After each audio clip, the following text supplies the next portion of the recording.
திருக்கோயிலூர் அருகே நேற்று இரவு பெய்த கனமழை காரணமாக புதிதாக கட்டி முடிக்கப்பட்ட பாலம் திறப்பதற்கு முன்பாக உள்வாங்கிய காட்சிகள் கிடைக்கப்பட்டிருக்கின்றன. அது குறித்தான அண்மை செய்திகளை பார்த்துக் கொண்டிருக்கிறோம். விவரங்களை செய்தியாளர் ஜனார்த்தனன் வழங்க நாம் கேட்கலாம். ஜனார்த்தனன், விரிவான விவரங்கள். வணக்கம் சாம்.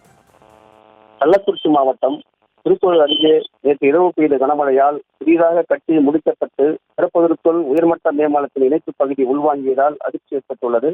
தற்போது அதன் வீடியோ சமூக வலைதளத்தில் வைரலாகி வருவதால் சமூக ஆர்வலர்கள் கடும் கண்டனத்தை பதிவு செய்து வருகின்றனர்.